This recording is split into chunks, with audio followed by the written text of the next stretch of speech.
안녕하세요. 오늘은 미래에셋 증권의 한 리포트를 바탕으로 한국 금융지주에 대해 깊이 들여다볼까 합니다. 지금 이 기업의 현재와 미래를 두고 아주 중요한 변화들이 일어나고 있거든요. 오늘 이야기 꼭 주목해 주세요. 자, 시작부터 굉장히 강렬한 한마디죠.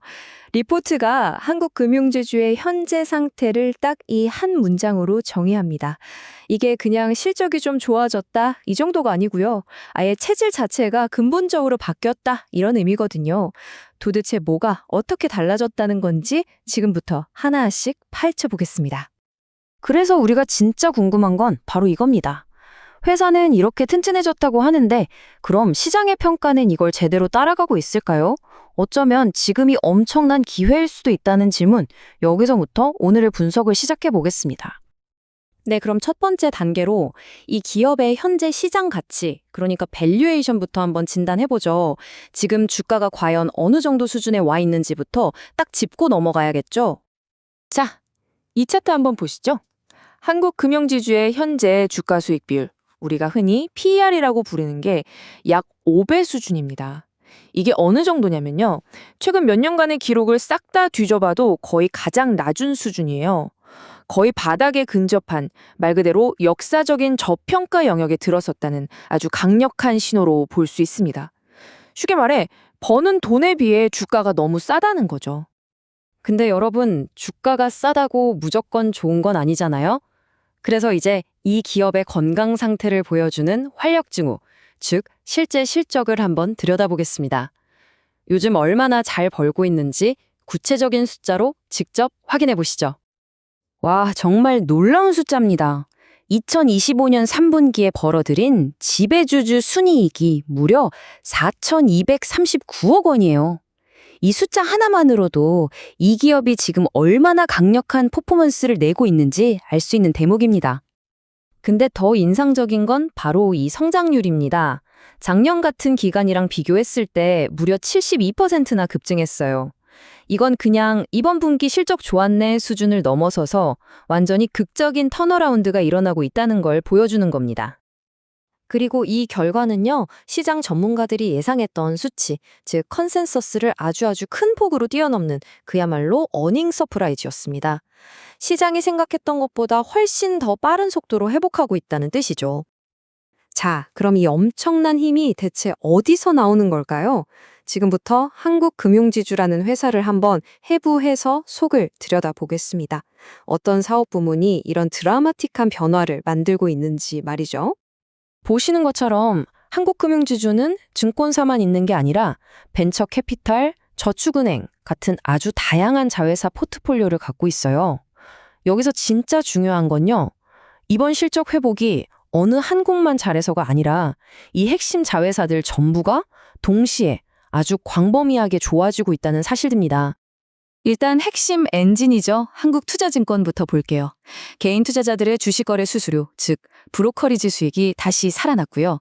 특히 투자은행, IB 부문이 정말 뜨겁습니다. 기업 공개를 주관하는 ECM이나 채권 발행을 돕는 DCM 실적이 동시에 빵 터지면서 회사의 수익성을 나타내는 ROE가 아주 빠르게 정상 궤도로 돌아오고 있습니다. 그리고 벤처 캐피탈을 담당하는 한국투자 파트너스도 마찬가지예요. 그동안 투자해놨던 기업들을 팔아서 수익을 실현하는 회수 시장이 좋아지니까 이익 기여도가 다시 큰 폭으로 뛰어오르고 있는 거죠. 드디어 수확의 시기가 왔다고나 할까요? 저축은행 쪽도 한번 보세요. 그동안 걱정이 많았던 부실대출 비율과 연체율이 눈에 띄게 줄어들면서 리스크가 관리되고 재무 건전성이 훨씬 더 단단해졌습니다. 안정성이 확 높아진 거죠. 바로 이겁니다. 이번 분석의 핵심 키워드는 동시 개선이에요. 브로커리지, IB, 운용, 대출, 이 모든 사업 부문이 마치 약속이라도 한 것처럼 한꺼번에 좋아지는 현상. 사실 이건 정말 보기 드문 일이거든요. 이렇게 각기 다른 바퀴들이 동시에 굴러가면서 만들어내는 강력한 시너지가 바로 이번 깜짝 실적의 비밀이라고 할 수 있습니다. 자, 그럼 이제 마지막으로 앞으로의 전망은 어떨지, 그리고 우리가 투자자로서 어떤 점들을 계속 지켜봐야 할지 한번 정리해 보겠습니다. 애널리스트들은 지금의 이익 창출 능력이 일시적인 게 아니라고 보고 있습니다. 이 추세라면 2025년 한 해 전체 순이익이 1조 8천억 원대에 도달하는 것도 충분히 가능하다. 이런 긍정적인 전망이 나오고 있습니다. 물론 마냥 좋은 이야기만 있는 건 아니겠죠. 긍정적인 쪽을 보면 말씀드린 대로 다각화된 포트폴리오가 안정성을 주고 모든 자회사가 동시에 회복 중이고 밸류에이션도 역사적으로 쌉니다. 하지만 반대편에는 항상 리스크가 있죠. 시장 변동성이 다시 커질 수도 있고 IPO 시장이 갑자기 얼어붙을 수도 있습니다. 그리고 아직 완전히 해결되지 않은 부동산 PF 관련 불확실성도 여전히 남아있는 잠재적 리스크입니다.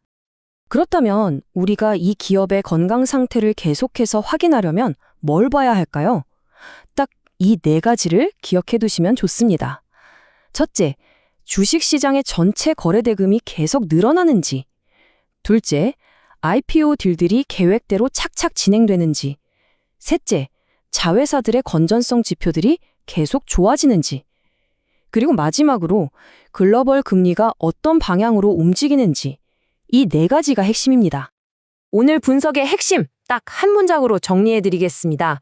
과거에는 그냥 복잡하게만 보였을 수도 있는 이 다양한 사업 포트폴리오가 이제는 모든 부문이 함께 성장하면서 시너지를 내는 이 회사의 가장 큰 강점이 되었다는 겁니다. 체력을 완전히 회복하고 다시 뛰기 시작한 한국금융지주.